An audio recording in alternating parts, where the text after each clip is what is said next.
Hello दोस्तों, स्वागत है एक बार पुनः आप सभी का हमारे अपने YouTube channel Shiv coaching classes पर। और दोस्तों आज की इस वीडियो में यहाँ पे आपको बताएंगे क्लास 11 बायोलॉजी एनसीईआरटी। देखिए यहाँ पे यूनिट 2 के जितने भी इंपॉर्टेंट क्वेश्चन हैं जो पेपर में बार बार पूछे जाते हैं और पेपर में अक्सर आने की इनकी संभावना बनी रहती है। ठीक है, तो देखिए आइए सीधे वीडियो को स्टार्ट करते हैं।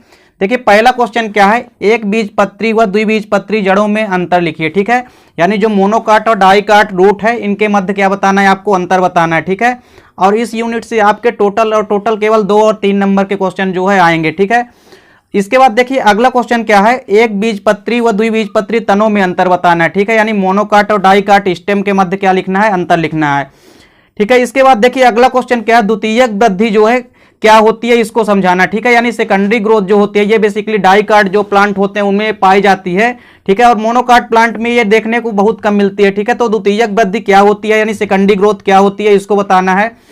इसके बाद देखिए अगला क्वेश्चन क्या है, खुले व बंद संवहन तंत्र को समझाइए। ठीक है, यानी ओपन और क्लोज्ड जो वैस्कुलर सिस्टम होता है। ठीक है, तो वैस्कुलर सिस्टम को समझाना है, ओपन व क्लोज दोनों प्रकार का। ठीक है, और दोनों के मध्य क्या है डिफरेंस भी पूछ सकता है। ठीक है, इसके बाद देखिए अगला क्वेश्चन क्या है, जाइलम व फ्लोएम के कार्य लिखे। ठीक है, देखिए जाइलम और फ्लोएम जो कि बेसिकली कॉम्प्लेक्स टिश्यू होते हैं यानी जटिल ऊतक होते हैं, तो इनको समझाना है। ठीक है, कि और जाइलम फ्लोएम के यहाँ पे फंक्शंस को भी लिखना है। ठीक है, इसके बाद देखिए जड़ों के कार्य लिखना है। ठीक है, रूट के जो भी फंक्शंस होते हैं ये भी पेपर में कई बार पूछे जा चुके हैं। ठीक है, तो इसको आप अच्छे से तैयार कीजिए। अगला क्वेश्चन क्या है, सोलेनेसी तथा मालवेसी कुल को समझाइए। ठीक है, और बेसिकली देखिए जितनी भी फैमिलीज है, ठीक है, चाहे वो सोलेनेसी हो, ब्रेसिकेसी हो, मालवेसी हो, पोएसी हो, स्ट्रेसी हो या क्रूसीफेरी फैमिली, जितने भी फैमिली हो सबके इंपोर्टेंस और जनरल कैरेक्टर जो है वो पेपर में अक्सर पूछे जाते हैं। ठीक है, तो जितनी भी फैमिलीज है उनका पुष्प सूत्र जो होता है यानी फ्लोरल डायग्राम और फ्लोरल फार्मूला जो है उसको भी आपको अच्छे से तैयार करना है। ठीक है, क्योंकि ऑब्जेक्टिव क्वेश्चन में ये बार बार रिपीट होते हैं। इसके बाद देखिए अगला क्वेश्चन क्या है, एक सामान्य पुष्प की संरचना को समझाना है। ठीक है, यानी a structure of typical plant. ठीक है, एक टिपिकल प्लांट यानी एक नॉर्मल से पुष्प की फ्लावर की क्या करना है, स्ट्रक्चर जो है वो बतानी है। ठीक है, ये पेपर में बार बार पूछा जाता है। ठीक है, और इस बार भी पेपर में आने की इसकी पूरी संभावना है। ठीक है, अगला क्वेश्चन क्या है, सरल व संयुक्त पत्ती को समझाइए। ठीक है, यानी सिंपल लीफ और कंपाउंड लीफ के मध्य क्या बताना है, डिफरेंस बताना है। ठीक है, कि सिंपल लीफ बेसिकली क्या होती है और कंपाउंड लीफ क्या होती है और इनके मध्य क्या लिखना है, डिफरेंस लिखना है।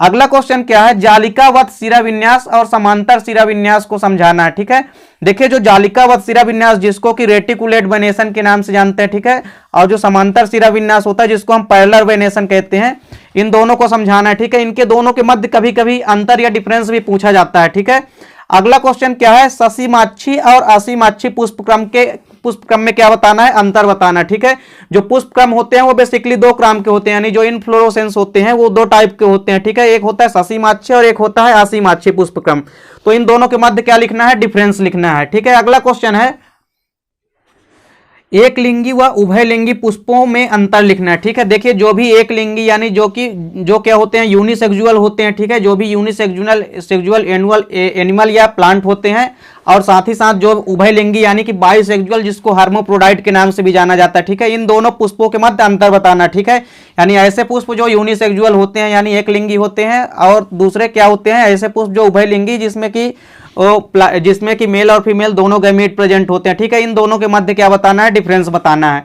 अगला क्वेश्चन है, अस्थि व उपास्थि में अंतर लिखना है। ठीक है, यानी बोन और सर्टिलेज के मध्य क्या लिखना है, अंतर लिखना है। ठीक है, ये क्वेश्चन भी बार बार पेपर में पूछा जाता है। ठीक है, इसके बाद देखिए अगला क्वेश्चन क्या है, केचुए के उत्सर्जन तंत्र को समझाइए। ठीक है, जो केचुआ जिसको कि अर्थवर्म के नाम से जानते हैं। ठीक है, केचुए में उत्सर्जन तंत्र यानी जो एक्सक्रीटरी सिस्टम होता है ये पेपर में बार बार रिपीट होता है। ठीक है, तो इस क्वेश्चन को आप अच्छे से तैयार कीजिए। अगला क्वेश्चन क्या है, कंकाली पेशी और तंत्रिका पेशी को समझाना है। ठीक है, यानी जो ब्रेन मसल्स होती है, ठीक है, ब्रेन की जो पेशी होती है और कंकाली पेशी जो होती है, ठीक है, उसको समझाना है। इसके बाद देखिए अगला क्वेश्चन क्या है, इन पर शॉर्ट टिप्पणी कभी कभी पेपर में पूछा जाता है। ठीक है, तो देखिए पहला क्वेश्चन क्या है, इसमें अनुहरण या जिसको क्या बोलते हैं, मिमिक्री कहते हैं। ठीक है, तो मिमिक्री या अनुहरण जो है ये भी पेपर में बार बार रिपीट होता है।